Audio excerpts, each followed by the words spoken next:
Hey, I'm not crying. I swear to God, I'm not crying. Okay, maybe I'm crying a little bit, or maybe I was crying a lot.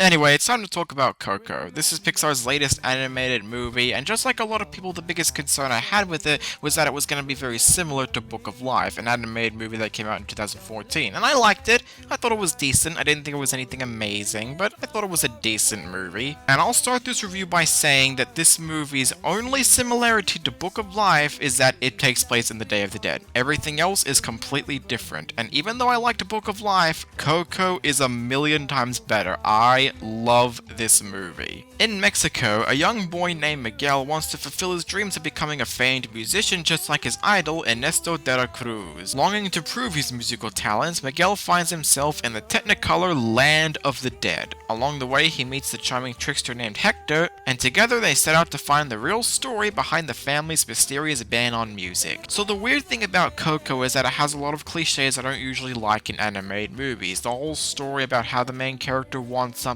but the family wants it a different way. There's a surprise villain towards the end of the movie, yeah, spoiler alert, and all these little things that I just don't usually like in animated movies because it's so cliched and it's been repeated so many times, especially in Disney movies. But the weird thing about Coco is that it actually works, and I think I know the reason why. It's because it fits with the story really well. I honestly cannot imagine how this story could be different if these elements weren't in the movie. And again, repeating the same Pixar cliche that I always say, the animation is gorgeous. The way that the characters are designed, the way the skeletons move, it just looks amazing. And the Day of the Dead is so big and so massive. It's so colorful and detailed, and there's all these little details all over the place, and it's creative. Oh, it just looks amazing. And of course, I really like the songs in this movie. What I find really creative about this movie is that the main song in this movie, called Remember Me, is played as this big song that's played all throughout the movie,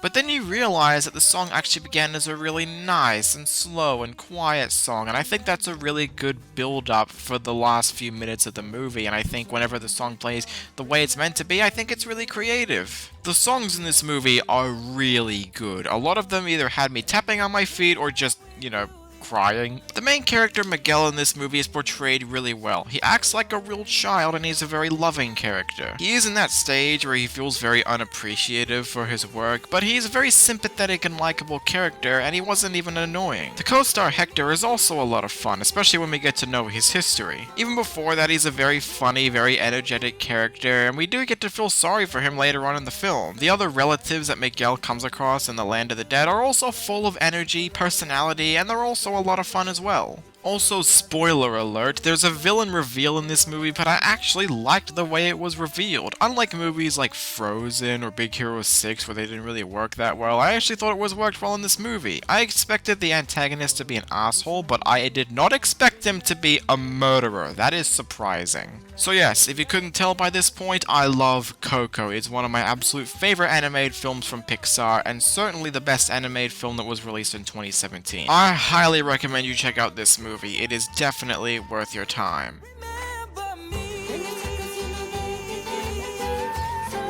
Oh, and in case you wanted to know what I thought about the Frozen show before it sucked. I didn't like it. I mean, not being a fan of Frozen is obvious, but I just didn't like this short. Didn't think it was funny, didn't think it was worth my time. That's pretty much all I have to say. See you all in the next review.